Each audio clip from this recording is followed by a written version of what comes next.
Good afternoon, everyone. Yeah, how are you today? Nice. I'm good too. Okay, is anyone absent today? No one, yeah? Okay. Yeah. Could you please, one of you, lead us in pray? Yeah, Michael, please. Amen. Thank you, Michael. Sit down, please. Okay, students, we're gonna going further for this lesson, yeah, about the cycles of accounting, especially for a service company. Yeah, I hope you can really engage for this lesson, and I hope you pay attention. So we're gonna connect each other. Yeah. Okay. Enjoy for this lesson, and before we start, I'm gonna ask you some questions. Actually, two questions. Yeah. Okay. Did you ever recorded your every transaction? Oke, nice. Banyak ya ternyata yang pernah menuliskan transaksi yang pernah dia lakukan. Bebas ya, mau itu belanja online atau mungkin kamu belanja di supermarket atau di warung kecil juga. Oke, good. Question number 2. Do you think is it important to record our every transaction? Yeah, okay, give me reason ya. If it's important, give me reason. If it's not important, give me reason. Okay, Tania. Okay, nice. Thank you, Tania, for your opinion. One clap. Okay, Michael. Okay, nice. Thank you for your opinion, Michael. One clap. Ya, benar ya, seperti apa yang dikatakan temanmu tadi. Penting untuk kita melakukan pencatatan transaksi yang kita lakukan.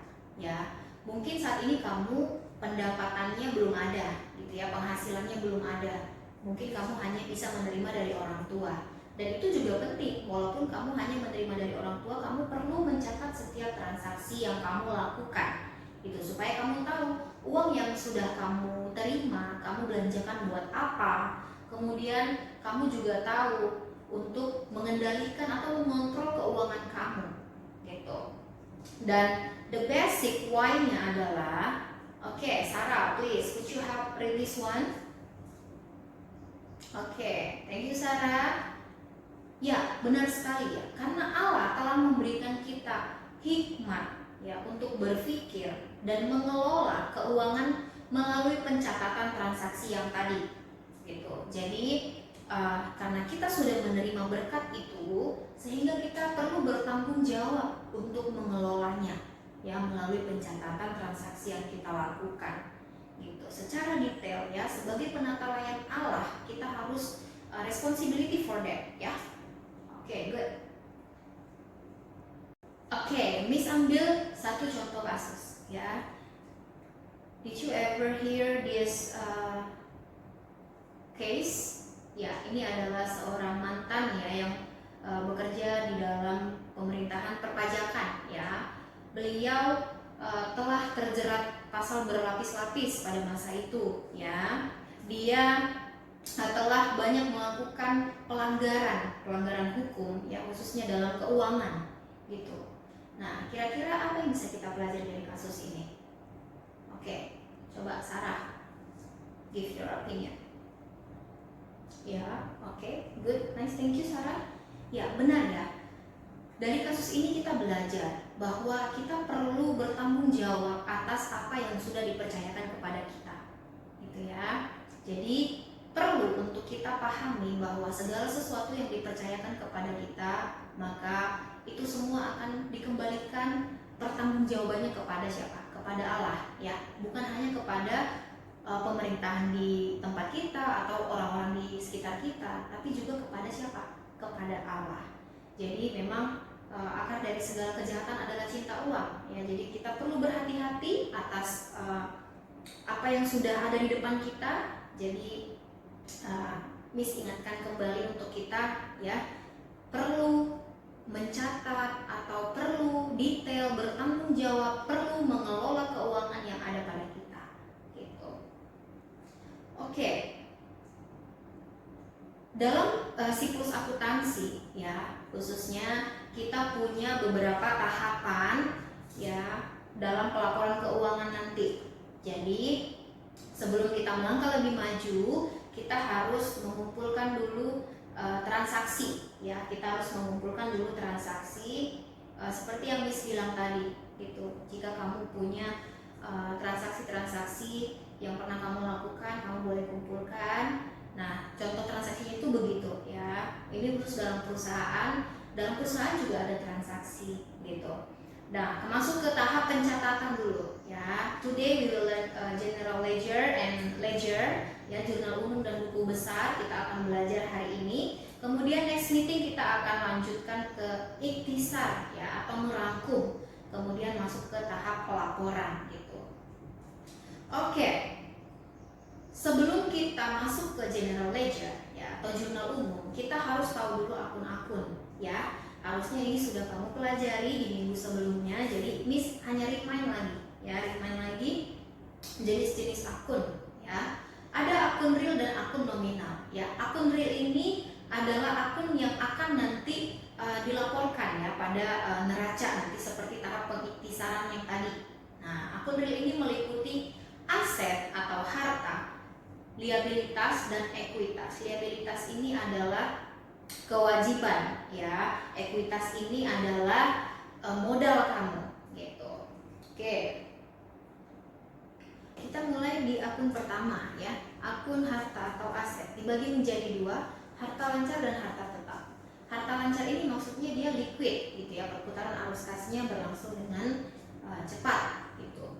Ada kas, kemudian piutang, artinya perusahaan memberikan pinjaman, begitu. Kemudian biaya dibayar di muka, artinya biaya yang dikeluarkan sebelum jasa diberikan, begitu. Perlengkapan kantor, persediaan barang.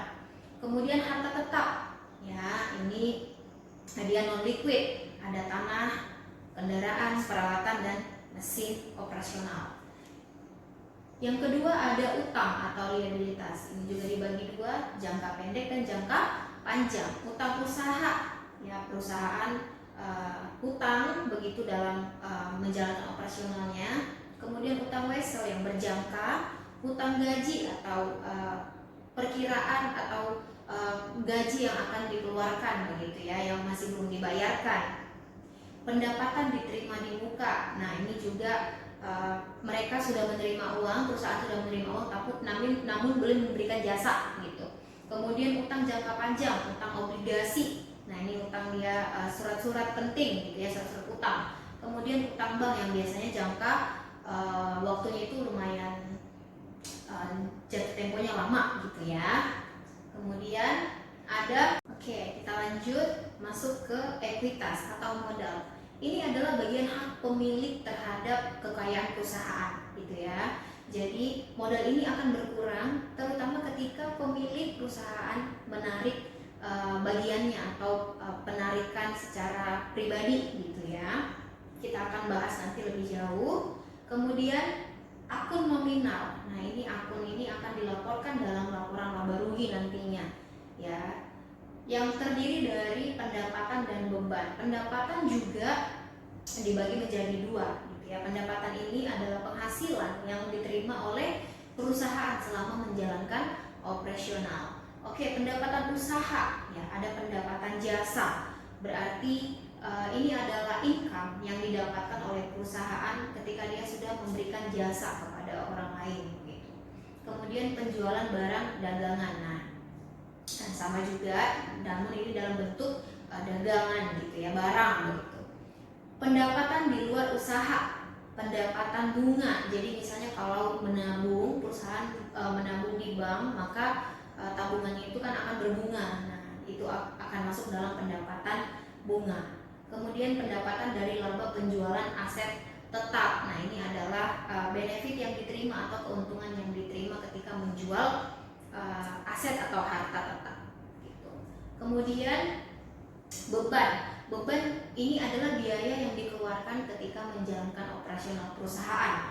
Ada beban usaha dan di luar usaha, gitu, ya. Beban usaha ini ada namanya beban gaji, gitu. Jadi perusahaan akan membayarkan gaji kepada karyawan. Nah, itu disebut sebagai bebannya, gitu. Beban sewa, misalnya sewa tempat atau sewa kantor begitu. Kemudian beban listrik, nah ini yang dikeluarkan selama operasional berlangsung.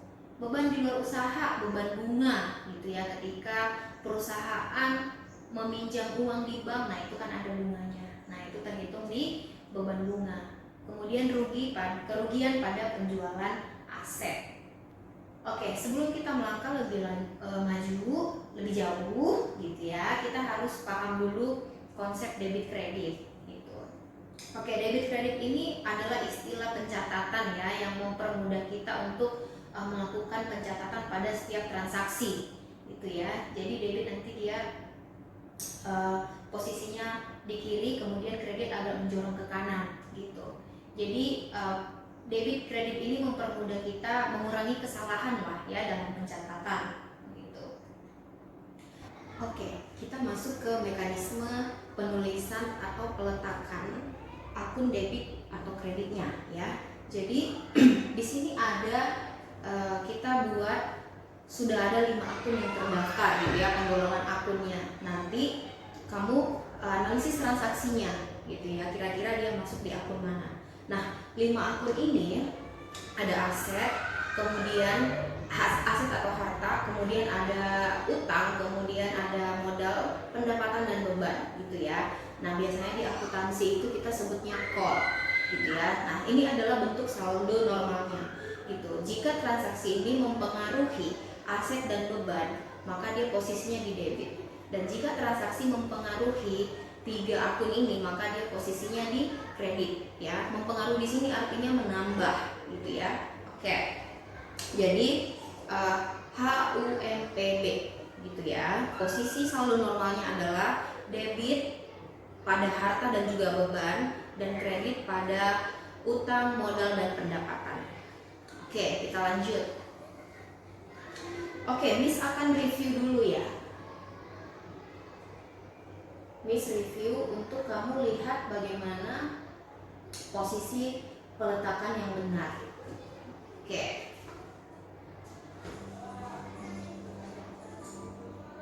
Oke. Miss akan tunjuk ya. Miss akan tunjuk. Kamu silahkan berikan jawaban kamu. Kira-kira ini analisis transaksinya akun apa aja. Oke, Michael. Membeli perlengkapan secara tunai kepada supplier, maka posisi debit dan kredit yang benar adalah, oke Michael, coba kamu analisis transaksinya. Kira-kira akun apa saja yang bertambah dan mempengaruhi posisi debit atau kredit, di mana peletakannya. Membeli perlengkapan, oke, good. Berarti yang bertambah apa? Ya, perlengkapan. Perlengkapan itu letak di penggolongan akunnya di mana? Nice, di aset ya. Kemudian secara tunai berarti ada, ya good, ada kas yang keluar. Berarti the answer is, ya, perlengkapan di debit, kas di kredit. Ingat ya, tadi kamu menambah perlengkapan, kemudian mengurangi kas kamu. Tadi posisi normalnya adalah jika transaksi meningkatkan harta dan juga beban, maka dia posisinya di debit gitu. Nah, sementara kamu sudah mengurangi kas di situ, berarti kebalikannya di kredit gitu. Oke, next. Kita ke soal berikutnya. Menerima imbalan usaha. Oke, Tania, could you please? Menerima imbalan usaha. Oke. Ya, berarti ada pendapatan yang bertambah. Oke, diingat lagi rumusnya. Kemudian apa lagi? Nice, kas kamu bertambah. Berarti posisinya ada di debit. Good, berarti kas pada pendapatan jasa ya. Ada imbalan yang kamu terima, maka kamu dapat income ya. Posisinya kas di debit dan pendapatan di kredit. Oke, good.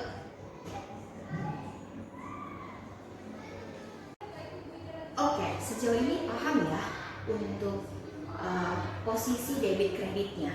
Oke, good. Kita lanjutkan. Kita akan masuk ke dalam penjurnalan ya. Untuk jurnal umum ini adalah bagian dari proses pencatatan kamu, ya, pencatatan transaksi-transaksi. Oke. Jadi jurnal umum ini adalah pencatatan, ya, yang dilakukan secara kronologis gitu. Jadi setiap transaksi itu diurutkan tanggalnya, ya. Kemudian kamu harus kumpulkan dulu bukti-bukti transaksinya. Oke, silakan Ricardo, could you please read this one? Oke.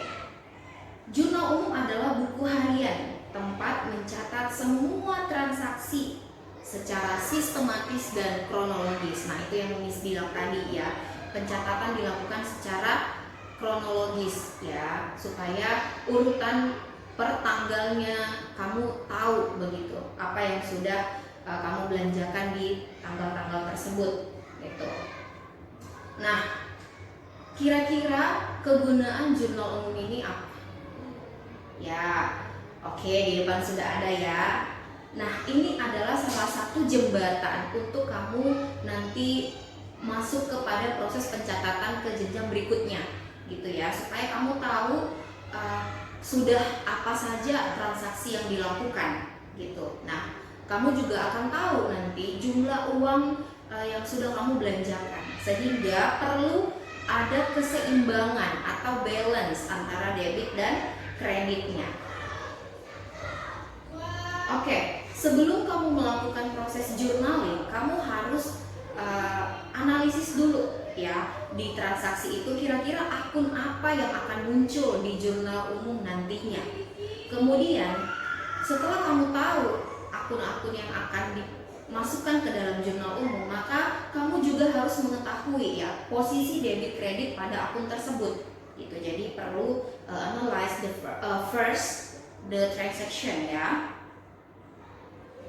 Oke, for example, ya, tanggal 5 April 2020, perusahaan Aris menerima imbalan usaha dari pelanggan sebesar 250.000. Pencatatan yang benar adalah kas di debit, pendapatan usaha di kredit. Kira-kira kenapa? Oke, good. Konteksnya adalah dia menerima imbalan, ya, berarti dia mendapat income, ya. Income-nya berapa? Ya, 250.000. Berarti otomatis yang bertambah apa? Ya, kas. Kas pasti bertambah sebesar 250 juga. Nah, berarti kamu ingat lagi konsep HUMPB, ya. Oke. Pendapatan atau income berarti posisinya, yo, ketika mempengaruhi pendapatan, posisi yang benar ada di mana? Nice, di kredit. Oke, berarti dia ada di kredit. Kemudian kas. Iya, good, bagian dari harta. Posisinya ketika bertambah di mana? Iya, di debit, ya. Nah, coba deh ini dituliskan. Nah, oke. Ini yang mempengaruhi, ya. Ini, ya, berarti posisinya, ya. Nah, berarti kan kamu tinggal tuliskan, ya, akun pertama yang muncul itu apa? Harta. Berarti kas. Oke. Sehingga proses penjurnalannya adalah kas pada debit, kemudian pendapatan jasa pada kredit. Oke, sampai sini mengerti? Oke, good. Kita lanjut. Nah, coba. Ya, Sarah, kamu coba jawab soal yang ini. Tanggal 5 April 2020, perusahaan Aris melakukan pembelian peralatan yang dibayar kemudian. Nah, sebesar 100.000. Kira-kira pencatatan yang benar bagaimana? Oke, kamu analisis dulu akunnya, kira-kira ada akun apa saja di dalam, ya. Oke, good. Peralatan Miss, ya, peralatannya bertambah atau berkurang? Nice. Dia melakukan pembelian berarti bertambah, ya. Kemudian ada statement yang dibayar kemudian, berarti dia berhutang. Good. Hutang sebesar 100.000. Nah, berarti akun yang muncul adalah akun hutang dan akun peralatan. Nice. Ya, ini hapus dulu.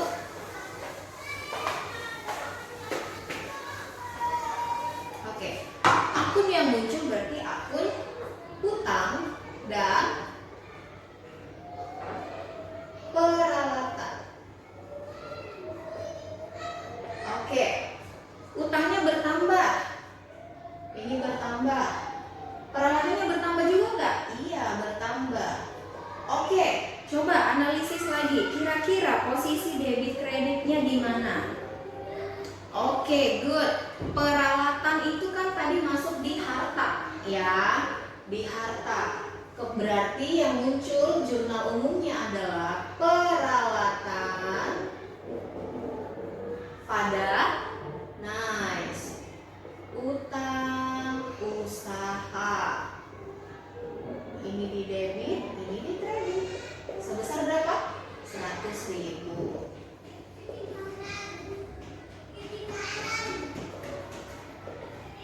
Oke, sampai di sini paham? Paham ya? Nah, kamu harus bisa memahami konsep peletakan debit kreditnya, gitu ya. Oke.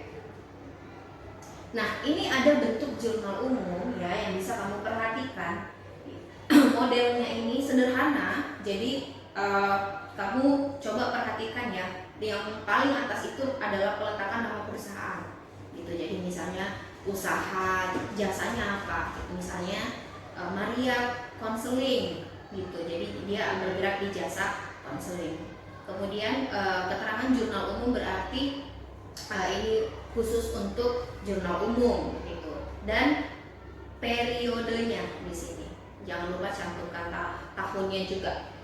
Nah, ada kolom tanggal keterangan debit dan kredit. Nah, nanti di akhir kamu total saldonya untuk melihat balancingnya, gitu. Nah, karena tadi jurnal umum itu ditulis secara kronologis dan sistematis, maka tanggal yang akan kamu masukkan di sini adalah tanggal pertama yang dia belanjakan untuk modal awalnya, gitu ya. Misalnya tanggal 2. Ya, berarti kamu tulis tanggal 2 di sini, tahunnya tahun berapa di sini, gitu ya. Oke. Kemudian keterangan ini diisi dengan analisis akun yang sudah kamu buat, gitu, dari transaksi. Nah, seperti yang sudah kita pelajari di contoh yang tadi, keterangan kamu isi dengan itu. Kemudian debit kreditnya sama juga, peletakan debit kreditnya kamu harus pahami dari transaksi yang ada. Oke, sampai di sini paham? Oke, good. Kita lanjut pencatatannya ke buku besar ya, istilahnya itu posting ke buku besar. Nah, buku besar ini adalah kumpulan akun yang sumbernya dari jurnal umum yang tadi, gitu. Nah, ini pengelompokan akun yang sama, gitu ya. Tujuannya ya benar untuk menghimpun akun yang sejenis. Kemudian kita nanti akan urutkan, gitu ya, nomor akun yang paling kecil hingga terbesar. Oke, kira-kira apa sih kegunaan kita melakukan posting ke buku besar, gitu? Coba, Sarah, silakan. Dengan melihat catatan transaksi yang terdapat dalam buku besar, perusahaan bisa menganalisis tren keuangan perusahaannya, gitu ya. Kemudian dia akan identifikasi resiko maupun peluangnya, dan dia akan membuat keputusan untuk langkah selanjutnya, gitu. Jadi misalnya gini, kamu punya modal 10 juta, gak mungkin modal itu tetap 10 juta, pasti akan berkurang. Kamu akan melakukan operasional ya. Operasionalnya apa saja, nah itu yang harus kamu ketahui, kamu udah belanjain untuk apa uang itu.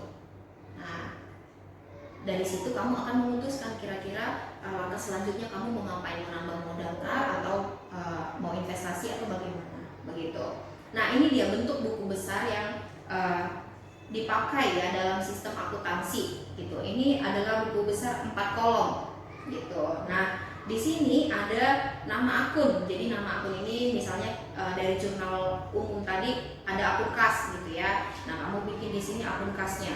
Kemudian nomor akun ini sudah kamu pelajari ya dari penggolongan akun. Misalnya begini.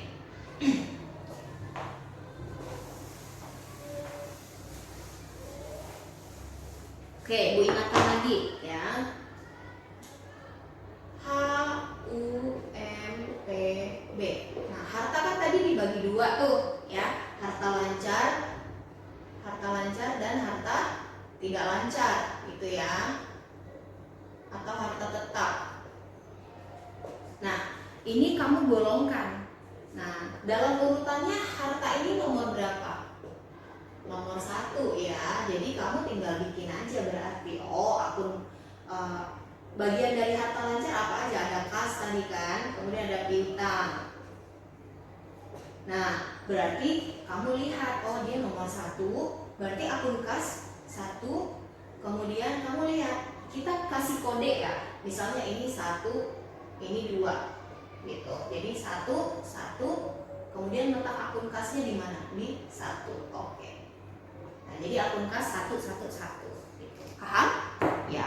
Oke, nanti kamu akan belajar lebih dalam lagi ya. Harusnya ini sudah, karena ini basic penomoran akun ini ya. Oke, berikut adalah langkah-langkah bagaimana kamu nantinya akan memposting ke dalam buku besar ya. Yang pertama, tentukan dulu penomoran setiap akunnya ya. Ini sudah kamu pahami tadi, Miss juga sudah review singkat. Kemudian nanti kamu akan sesuaikan dengan tanggal kamu memposting ke buku besar ya. Nanti kamu taruh tanggalnya di situ. Kemudian di bagian berikutnya adalah kamu lihat penjurnalan umumnya ya. Ketika kamu memposting kas misalnya, nah kamu lihat dia letaknya di jurnal umum halaman berapa gitu. Jadi kamu lihat nanti misalnya dia di halaman 1, berarti kamu tinggal bikin JU1 gitu ya. Kemudian di bagian keterangannya ini kamu lihat analisis jurnalnya gitu ya. Misalnya dia Mr. Irfan membeli peralatan gitu ya untuk menambah modal. Nah, kamu lihat itu sebagai modal awalnya gitu. Kemudian nanti kamu lihat posisi debit kreditnya, tetap sama ya. Jika dia di debit, maka di jurnal besar, di buku besar kamu nanti pindahkan juga di debit gitu. Nah, di sini Miss ada ambil contoh jurnal umum perusahaan Sejahtera Teller ya. Kamu lihat posisi debit dan kreditnya, balance ya, balance. Jadi kita akan posting jurnal umum ini ke dalam buku besar. Oke. For example, kita ambil tanggal yang pertama ya, kas pada modal. Jadi akun pertama yang muncul adalah akun kas. Jadi kita bisa bilang ini adalah modal awalnya perusahaan Sejahtera itu ya. Pada buku besar kamu lihat akun yang pertama yang muncul, berarti akun kas. Nah, kamu tuliskan akun kas, kemudian kamu sesuaikan dengan postingan kamu masukkan ke dalam buku besar ya. Keterangan atau posnya kamu tuliskan sebagai modal awal atau investasi awal gitu. Nah, ref posnya ini adalah jurnal umum halaman berapa gitu ya. Dia halaman pertama posisinya, jadi Miss buatkan JU1. Lalu peletakan debit kreditnya. Di sini posisi debit kredit ada 2 ya. Ada debit kredit pada jurnal umum dan saldo debit kredit. Nah, untuk debit kredit pada jurnal umum ini berarti mengacu melihat ke jurnal umum. Good.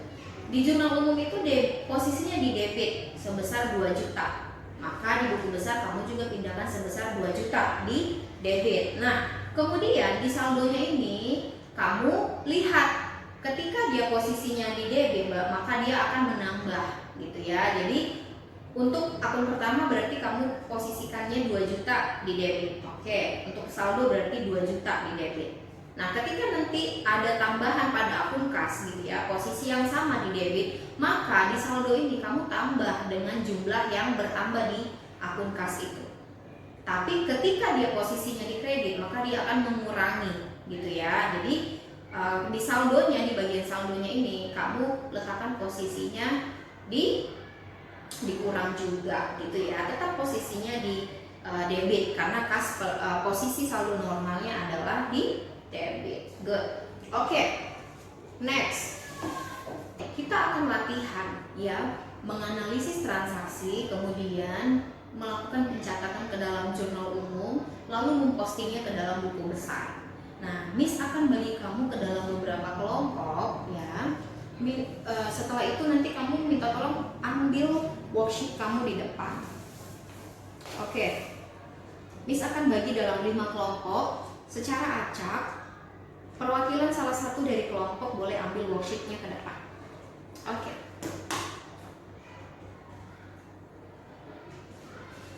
Kelompok 1, kelompok 2, kelompok 3, 4, dan 5. Oke. Di worksheet yang sudah Miss Ina bagikan, kamu bersama kelompok itu tadi ya, analisis dulu akun transaksinya.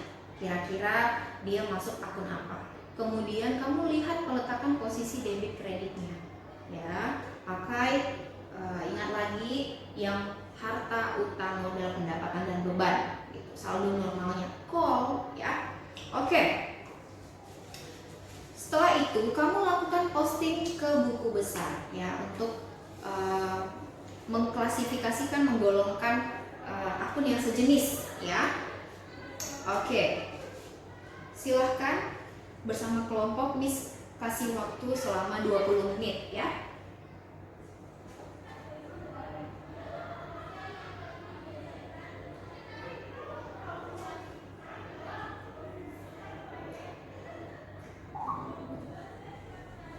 Oke.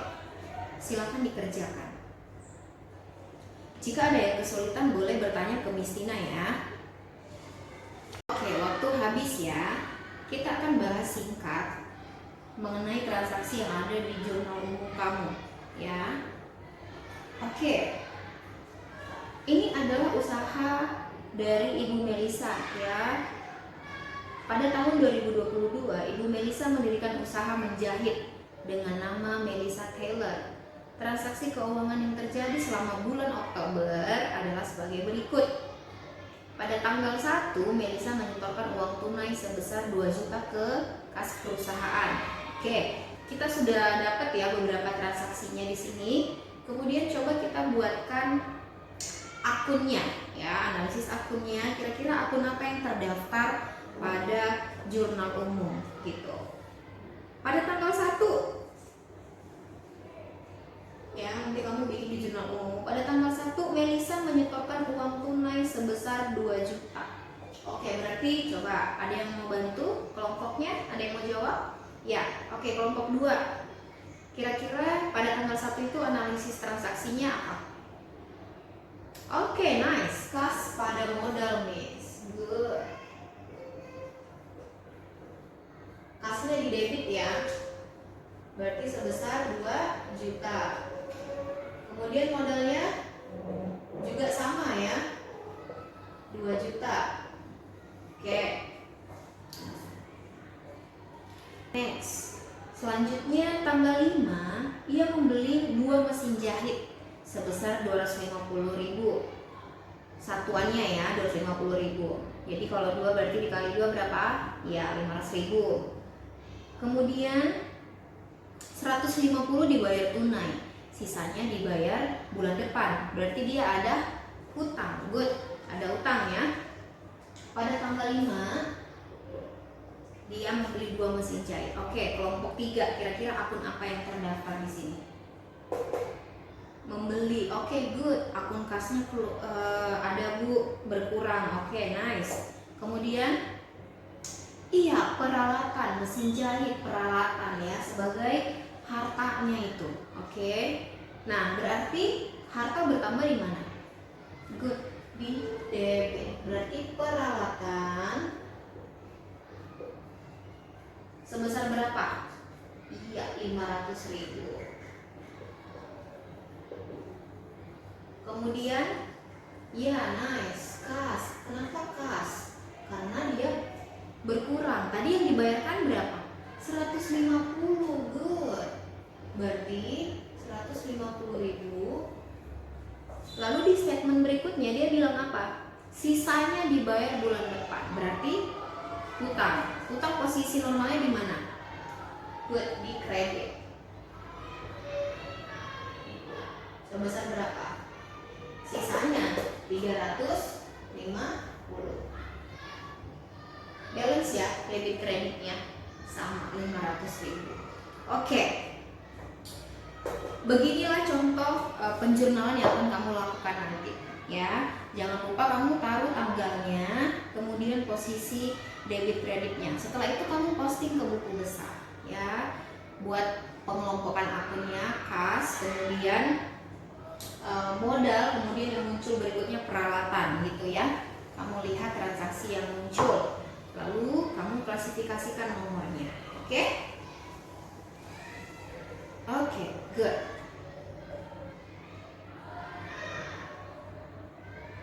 Oke, worksheetnya kamu silakan setelah selesai kamu kembalikan ke Mistinya ya. Letakkan di meja sini. Nah, kita sudah melewati proses pencatatan dan juga posting ke buku besar ya, bagian pencatatan jurnal umum dan buku besar di sini. Pertemuan berikutnya kita akan lanjut untuk merangkum ya dalam neraca saldo, jurnal penyesuaian serta kertas kerja.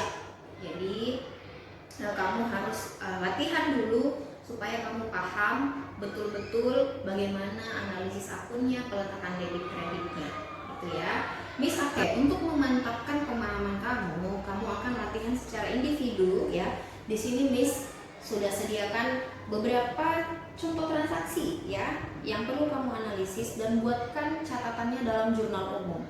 Lalu kamu posting ke buku besar. Oke, could you please one of you help me? Ya, oke Michael. Oke, Michael akan membantu kamu untuk membagikan worksheet pribadi. Silakan kamu kerjakan. Ya, Miss kasih waktu kamu 10 menit cukup? Oke. Ya, 10 menit ya.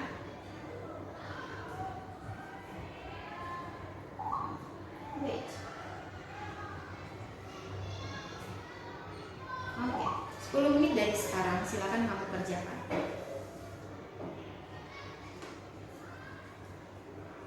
Ingat, langkah awal yang kamu lakukan adalah analisis dulu. Kira-kira ini transaksi akun apa yang akan muncul, gitu ya. Akun apa yang akan dipengaruhi, gitu.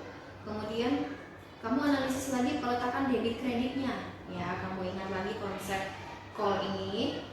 Lalu kamu lihat kira-kira sudah balance belum debit kreditnya dalam jurnal umum kamu, ya. Balance belum tentu benar, apalagi kalau tidak balance gitu ya. Oke. Selamat bekerja. Kita sudah melewati proses journaling dan juga posting ke buku besar, dan kamu sudah latihan mandiri juga. Nanti Miss akan periksa. Oke, sejauh pemahaman kamu sampai saat ini, kira-kira apa yang bisa kamu pelajari dari materi hari ini? Oke, barisan sini. Ya, Sarah, silakan. Good, kita harus teliti, Bu. Nice, ya. Karena ini adalah membahas uang, jadi kamu perlu concern, ya, teliti melihat jumlah ataupun nominalnya, ya. Jangan sampai selip 1.000 saja kita sudah harus cari 1.000-nya itu kemana, gitu ya. Oke, next. Kira-kira poin penting apa lagi yang bisa kamu pelajari, ya, selain daripada ketelitian seperti yang Sarah bilang tadi? Kira-kira apa lagi? Oke, Michael. Ya, good.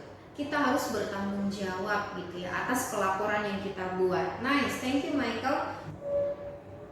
Ya, benar ya apa yang dikatakan oleh teman-teman tadi. Ada Sarah bilang teliti, kemudian Michael bilang bertanggung jawab gitu ya. Benar sekali. Kita perlu bertanggung jawab atas apa yang sudah kita kerjakan gitu, sebagai bentuk pelayan daripada Allah gitu ya. Jadi dalam penjurnalan ini pun kamu perlu bertanggung jawab, perlu teliti untuk memastikan pelaporan yang akan kamu buat nantinya. Bukan hanya pertanggungjawabannya bukan hanya kepada Miss Tina gitu ya, juga kepada Tuhan gitu. Sehingga dengan demikian kamu nanti akan bisa membuat laporan keuanganmu sendiri gitu. Kamu bertanggung jawab atas keuangan yang kamu kelola sendiri gitu. Oke, di sini pembelajaran kita.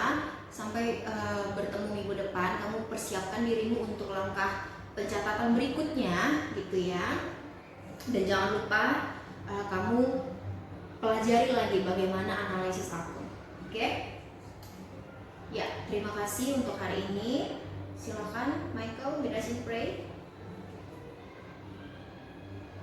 Okay, thank you Michael. Good afternoon student. Okay, enjoy your day ya. Okay.